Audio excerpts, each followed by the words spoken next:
The next day.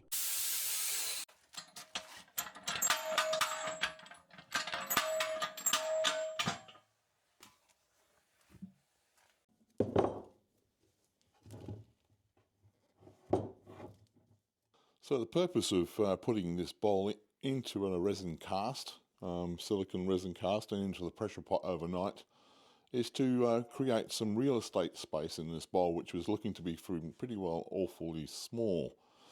So now it's been taken out. You can see that the voids that did exist, particularly here, and you can see that close up on the camera, certainly sideways, you can see here that that would have to have been turned right back.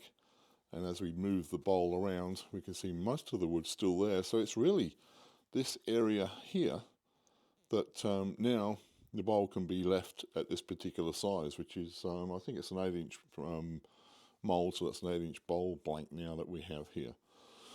So we're going to put this back onto the lathe and start turning around and hollowing out the bowl.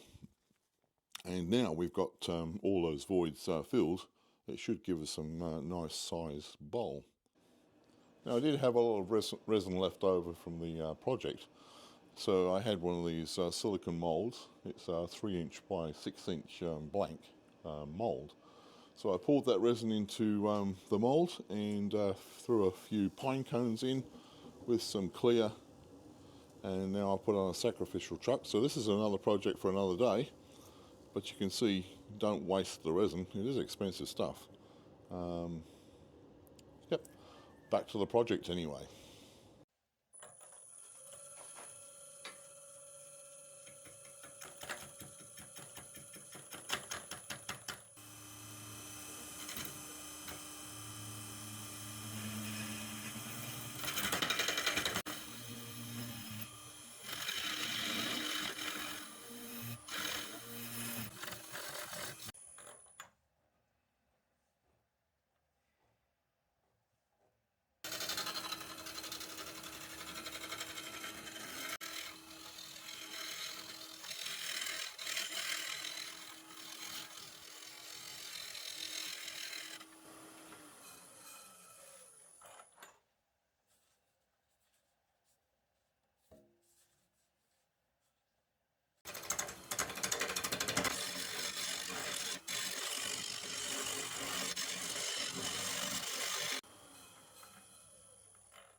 project's now hollowed out on the inside and also on the outside, of course. So now you can see very, very closely here that the resin has adhered to the voids that were appearing in the actual bowl, and now it's given us extra real estate to manage in the bowl's production.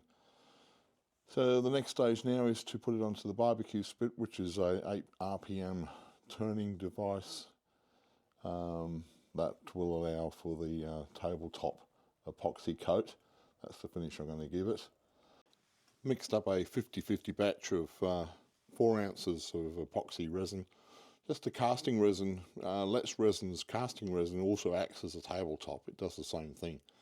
This stuff is pretty good. I've got it pretty well treacly like at consistency at the moment, and I've put a 8-second blast in the microwave just to get that consistency kind of fairly runny, not water-like, but fairly close to it, so that it applies to the bowl. It's very important not to have it too thick or too thin, or you get all sorts of runs going on with your bowl finish. Now on the bottom of the bowl I've got a well, it's just a 1-inch water pipe. Then it's screwed into a water pipe flange, and then the flange is then screwed into the bottom of the sacrificial chuck on the bottom of the bowl, which is epoxy to the bowl. So there's epoxy sacrificial chuck, the flange, and the flange is screwed into the 1-inch water pipe. So I'm going to take you just over here to where the barbecue spit device is. Now you can see here where I've got just an Amazon barbecue spit motor, normally put onto your barbecue of course, and welded to the end of the spigot I've got a 1-inch trimmed down 1-inch pipes, probably just under 1 inch in diameter, so that the 1-inch pipe, which is now screwed onto the bowl, just slides over nice and neat, and then I just screw in a last screw here to hold it tight. So that knob just screws on. Then of course once the bowl's been coated, I can simply leave it rotating at 8 RPM overnight, and it sits nice and clean, as you'll see.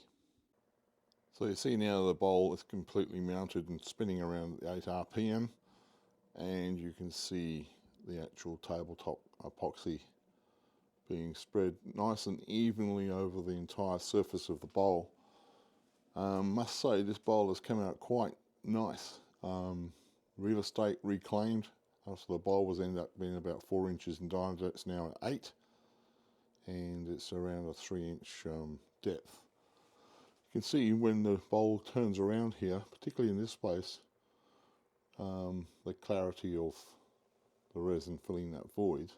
It also has the added benefit, of course, of sealing the bowl entirely in the encasing of epoxy resin, so there's no cracking, checking, ovalization, anything like that whatsoever.